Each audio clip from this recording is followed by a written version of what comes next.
envoyé message donc message direct ngeen may envoyé. yàlla baax na c'est dédicace après ma xool ko. tribune yéen a kaay dafa ñëw c'est que yéen a ngi wax Ousmane Sonko Diomaye mooy Sonko mooy Diomaye xam nga loolu ñoom loolu lañ ñu jaay. nangul leen ko rek nañ leen ko bàyyil rek. mooy mais nanguwuñu ko foowee suñu xel aussi. léegi le premier ministre un premier ministre super fort. waaw Diomaye nee na man lii laa bëgg man. waaw lii laa wax man. am na ci droit de. président en retrait loolu tribune moo def seetlu bi. dafa mel ni daal ñun président bi ñu am dafa jël Sonko rek teg ci kanamam. na démissionné. nekk doxalal ba kenn laal la. na démissionné. man maa ngi nii toog parce que ne rek di voyage yi di accueillir xale yi ca kii ba nu mu tudd sa palais ba di yéegal drapeau yéex a wàcc. man loolay sama liggéey. non xam nga loolu sax kenn bañu ko peut-être choix am. d'accord mais moo tax ma ne nañ ko nangul mais bu am njëriñ bu am njëriñ sax. yow njeexital bi nan la boobaa ak léegi. nërmeel mais Mbaye ma laajte boo ko deful luy am bu Diomaye def doon nii luy am. pour mën a defanteex Sonko non Diomaye moom du defanteex. xam naa donc kon heure bi ñu ngi dal si kawam. waaw defal naa ko Mame parce Mbaye que bu xawee wax bu dëgg sax militants yi génn. Mame Mbaye cellu mag du ay nelawam. te nag bu leen fàtte Sonko yóbbante woon na ko fi ay kàddu. mais defal naa ko Mame Mbaye gi nga Diomaye mi Abdou Diouf la may saf. ne ko Abdou Diouf ni la doon doxalanteeg socialiste yi. ne ko lan. pour remplacer Senghor mais Abdou Diouf daan bañ sax photom nekk à la une du journal Le Soleil tant que Senghor mi ngi fi. et dégg il faut man je crois que Diomaye wax bi ñaari wax la man lu laaj bon bien vrai que nag en tant que président de la République pour ma yenn kàddu yi war a ko wax parce que poste bi c'est une créature constitutionnelle à incarnation humaine variable. donc am na wax yoo xam ne nii pour man dafa nekk violation constitution bi foofu laa d'accord ak foofa na. mais nag ñoom ñaar ay manœuvre lañ nekk de. Sonko nee na ko woon. bu say noonu yi démb bu ñuy wax ne yaa baax. tey c'est ça oui xoolaatal sa bopp. c'est ça oui. Sonko fu mu nekk mu ngay manœuvrer mu ngay doxal. Diomaye li muy def. nëbbul boppam en tout cas ay militants nee nañ ko yow 16B yaa fa war a toog yaa ko mérité. Diomaye nee na ko 16B bu ko sax yëndu nee ko jàkk ak ñaari bët bu ko piis. mi ngi. c'est yàlla. kii nga xam ne nag moom mooy DG bu APIX wax na ko moom la kii di fàttali. Thierno mag nee na nous travaillons à faire élire Ousmane Sonko président de la République du Sénégal. Bakary Sega moom moo ko xam ne. kii Thierno nee na la nag. loo xam ne yéen xam ngeen ko loo leen koy fàttali. ak koo leen koy jottali. non naar bu ndaw lu mu wax. te moo ko xaatimal décret. très bien. sous l'ordre de qui. je veux des DG forts. ndax moo toog wax na ne ñoom la moom ci boppam moom ñeneen ñi sont libres de le dire. Mamadou Dia ak Senghor nii la demee woon tam encore. day Mamadou Dia Senghor dafay exposé Mamadou Dia moom la nit ñi di wax moom la nit ñi di contre moo tax bi mu bëggee séparer ak Mamadou Dia après amul benn pression facilement parce que fekk na Mamadou Dia ce sera créé beaucoup d'ennemis. Attention quoi on est en politique c'est la haute politique il y a des manœuvres. laaj ma lu président wax Asma. lu président wax. je veux des DG forts. oui kon classe Waly Bodian gi. mi ngi dox mission am kon.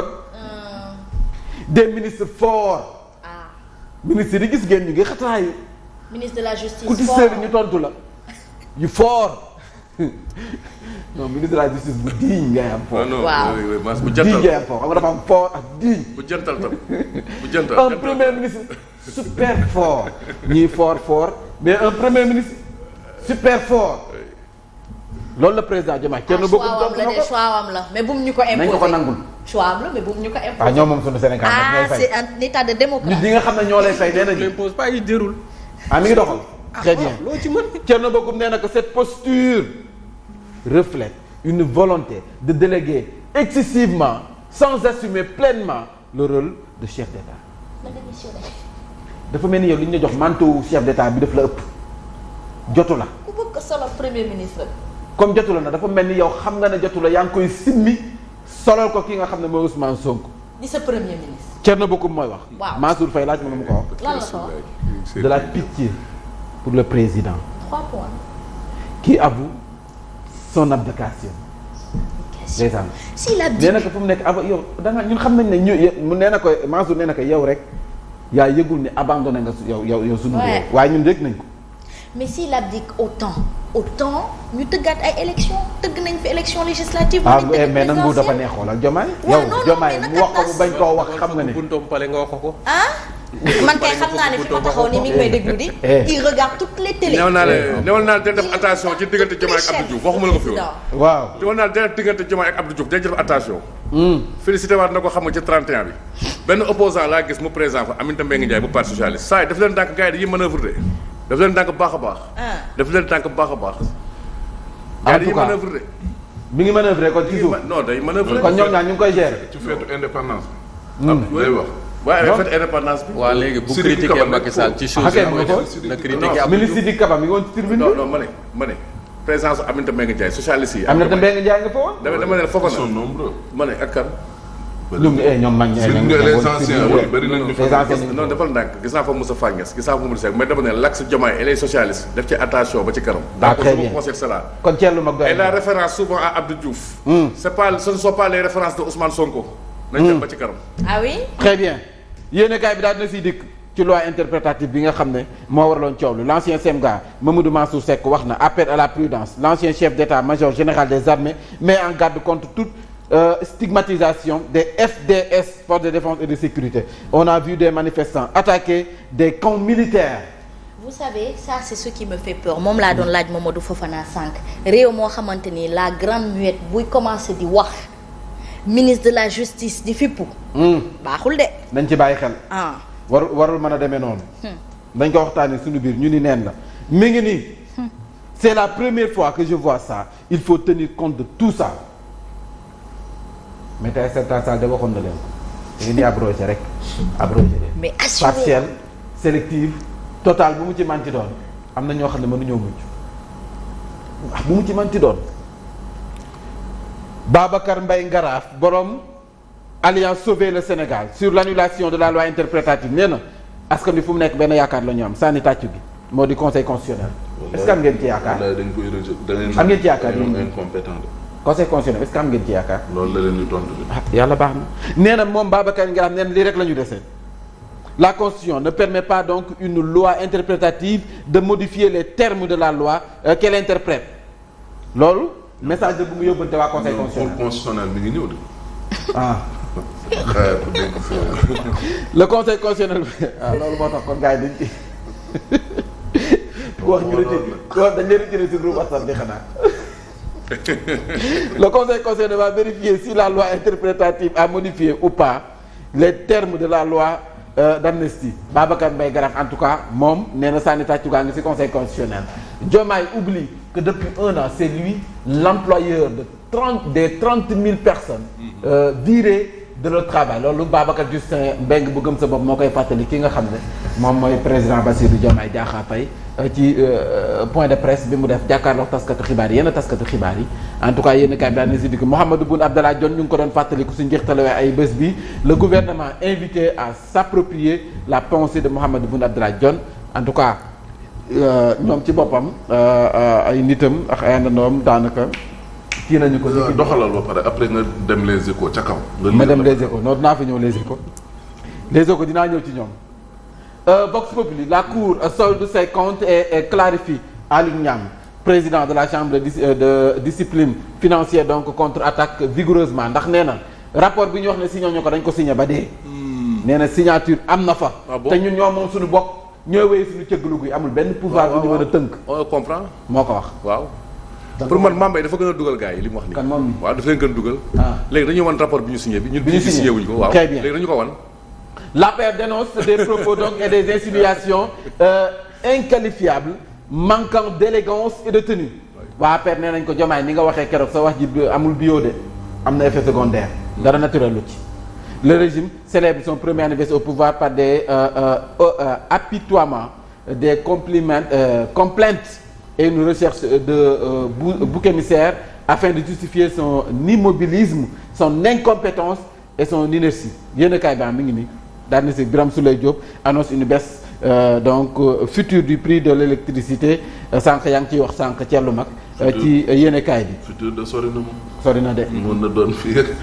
Le point actu dafa ñëw il n'a jamais été question de changement de régime au cours des assises donc voilà. De la justice. Le président Diomaye moom moo ko xam. C'est ça. ba noppi lii Mambay lii dafa yem ak li ñu naan dafay dooleel Ousmane Sonko est-ce que. li waaw et moom te nee na assise de la justice yooyu mooy bu sorom.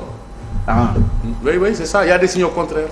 nee na nguur gi nag c'est pas Ousmane Sonko c'est pas les marabouts. c'est Dieu. C'est Dieu qui donne le pouvoir. Après Dieu c'est Dieu. Après c'est Dieu. C'est Dieu. Après Dieu c'est Dieu. Walf Quotidien lenteur de la justice Ousmane Diagne jeté en pâture parce que fii li bizarre ñëpp bi mu waxee ba pare ñëpp nee nañu remaniement bu amee reeroon. waaye nit wax yu dëggu. wax yu dëggu. ne accepté ku ko mettre la pression. liggéey bi da koy jox cër nga mu war fu mu nekk gaañu daal nañ ci kawam. ñeneen Diomaye ni mu waxee sax kii nga xam ne moom mooy Ousmane Diagne am na ca wàll ca wax ja le peuple quotidien ñu ngay dénoncer ñoom waa APR les vérités daalu ñaan ci rapport bi enquête yéene kaay moom moo ko xamle anañu en relief daal di si ñëw en relief daal di ñëw ci espace bus Bassirou Diomaye Faye lance la caravane de l'AGES mi ngi ci espace bi fu mu nekk nii Marème Kairé ignore le président Macky Sall des agents réclament l'audit donc de cette structure lettre ouverte à monsieur Bassirou Ousmane Diagne maître Ousmane Diagne mi ngi nii ministre de la justice en tout cas gaa ñi teg nañ ko bët. mais lii quotidien ak Mouhamed Diop kii yam bi dafa tax. lii quotidien malheureusement ñëwul. la coalition Dionne rappelle la pensée visionnaire Boun Abdallah Dionne wax ma lu mu wax Mouhamed Diop. nee na ministre de la justice. da ko yóbbal kenn du la teg pression waaw. bu mu ko nangu. Mouhamed Diop mi ci kër gi journaliste bu. def yóbbal dina koy kàddu. très bien Mouhamed Diop loolu def ko papier gars yi jàllale la ko nag. mooy dëgg. tamit nag te muy dëgg. source A moom nga wax. déedéet les échos fa ngay jeexale woon. léegi source A carte de presse yii nga xam ne ndekete koppara ko fa téye de. ah oui gars yi defaratuñu. Une partie du fonds d'appui et développement de la presse était donc versée à la commission de la carte nationale de presse pour lui permettre de payer une société de la place chargée d'imprimer la carte de presse benn waaye malheureusement ni le fonds d'appui et de développement de la presse de 2024 encore moins celui de 2025 n'ont été libérés en faveur des médias par le régime du président Diomaye waaye ñoom lu leen presse bi def koppar bi duggul de résultat ba fii mën na ci ñu def ay carte yóbbante galgal ubbul làmb ñaar ñi ñu ngay defante sur ça Pape Malick Ndour au président Diomaye lu mu ko wax nee na ko vous savez que Macky Sall fait des choses mais nous on sait que vous jouez à faire mais vous ne faites rien on sait que vous avez la volonté mais vous pouvez à peine Waly Diouf Bodian da ko tontu nag tontu na ko de Waly Diouf Bodian arrange contre l'ex-ministre de la jeunesse nee na ko Pape Malick Ndour ancien chef de bandit et futur justiciable de la haute cour de justice responsable APR bi tontu na ko. mais moom mooy procureur Waly Diouf mooy procureur moom. moo ma jaaxal dañuy tontu te même tuuti rek j'étais officiellement amnistié pour tes bêtises passées présentes et même celles que ton imagination limitée n'a pas encore produit mais ña ngay defante ñoom ñaar DGD tontu Pape Malick yóbbante ay galgal. waaw wax dëgg yàlla. mais seulement le problème mooy qu'on un directeur général en fonction tam. il doit honorer notre pays l'image de marque de notre état. moo ma jaaxal quand il descend dans des caniveaux comme ça.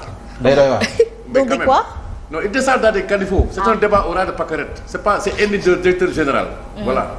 mi ngi. te nekk activité moom moo nekk activité quand même. nouveau livre bu jàmba jàmba wala yaa ngi ca kaw recours contre la lan proposition loi Amadou Ba waxoo boobu incroyable mais vrai. waaw.